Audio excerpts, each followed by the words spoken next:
Dari abad pertengahan hingga sekarang, banyak yang meyakini bahwa Pegunungan Kaukasus merupakan lokasi di mana tembok Yajus dan Majus didirikan. Tembok yang dikisahkan telah dibangun oleh seorang raja besar, yang dikenal dalam berbagai versi sebagai Alexander Agung atau Zulkarnain dalam tradisi Islam, untuk menahan serbuan Yajud dan Majud, bangsa besar yang akan muncul menjelang akhir zaman.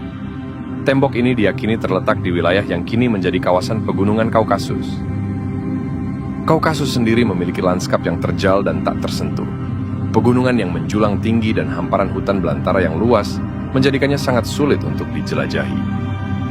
Tapi pada tahun 2011, ahli speleologi Rusia Artur Zemukov menemukan situs kuno saat menjelajahi puncak gunung Kara-Hora di Kaukasus Utara, yang akan menambah keyakinan kita tentang keberadaan tembok tersebut.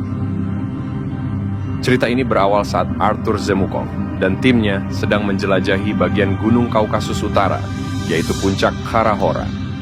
Artur Zemukov dan timnya menemukan apa yang terlihat seperti lubang gua vertikal di permukaan bumi. Namun, ketika dia dan timnya turun, mereka menyadari bahwa ini bukanlah gua biasa.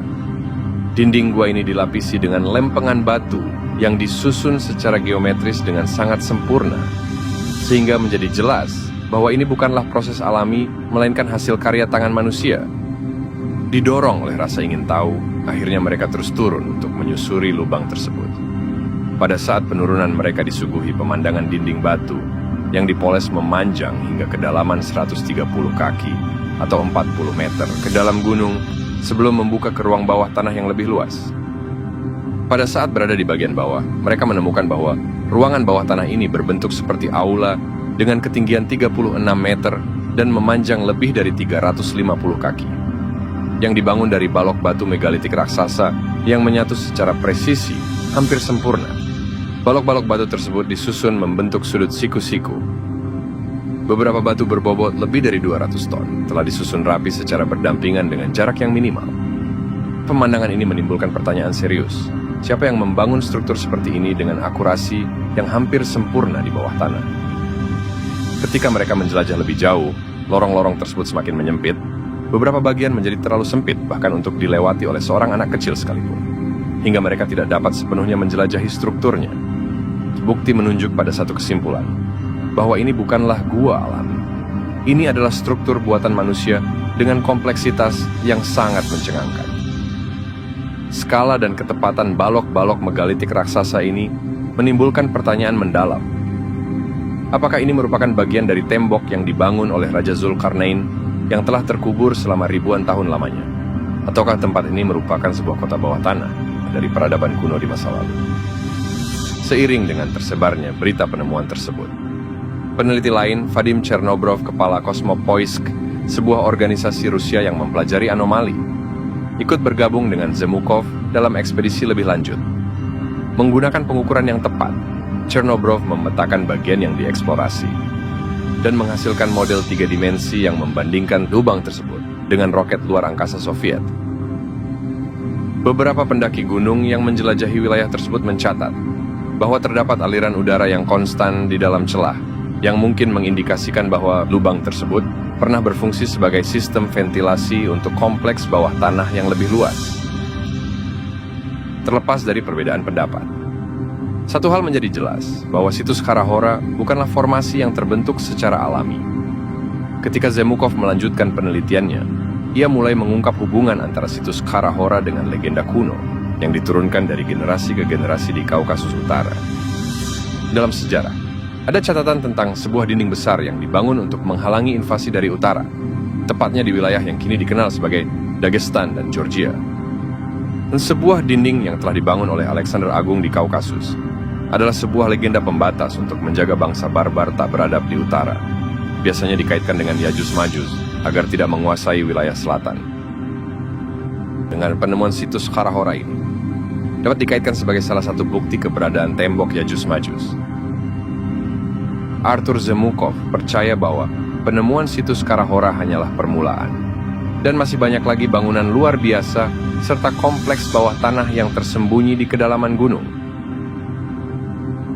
Anehnya, sebelum melanjutkan ekspedisi berikutnya pada situs kuno tersebut, sebuah tragedi misterius menghentikan penelitian. Pada tahun 2015, Artur Zemukov ditabrak mobil setelah melaporkan beberapa penemuan penting sehari sebelumnya.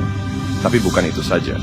Viktor Chernobrov, pendiri dan pemimpin organisasi Kosmopoisk, yang didampingi Zemukov dalam ekspedisinya sendiri ke poros Kara-Hora, juga meninggal 2 tahun kemudian karena kanker. Ada juga 3 orang lainnya yang terkait dengan penelitian tersebut, yang juga meninggal secara misterius. Kita tidak bisa mengatakan apakah semua tragedi ini hanya kebetulan atau lebih dari itu. Saat ini, hampir tidak ada informasi mengenai poros Kara-Hora atau ekspedisi maupun penemuan lainnya di wilayah Kaukasus. Tapi pada tahun 2017, seorang pria bernama Alexander Sploshnov pernah berkelana ke wilayah tersebut dan bahkan masuk ke dalam situs Kara-Hora. Ia mengambil berbagai foto pada situs ini. Namun bukan itu saja yang menarik perhatian dari perjalanan Sploshnov. Ia banyak mengambil foto hal-hal menarik yang ia temukan di kawasan sekitar pintu masuk lubang Kara-Hora. Foto-foto ini diambil oleh Alexander Sploshnov dan diunggah ke halamannya di pika.com yang merupakan Facebook tiruan buatan Rusia. Sploshnov mendokumentasikan berbagai foto formasi batu yang hampir seluruhnya terkubur di dalam tanah dan tanaman. Namun jika kita amati, sepertinya itu adalah struktur buatan manusia yang telah lama terlupakan. Batu tersebut memiliki potongan presisi dan permukaan datar yang dimodifikasi secara artifisial. Tampaknya seluruh area Kara-Hora dipenuhi dengan balok-balok batu yang terlihat seperti dipotong secara presisi. Intrik seputar situs ini terus memikat orang-orang yang merenungkan legenda, keberadaan tembok besar Alexander ataupun tentang cerita peradaban kuno di masa lalu.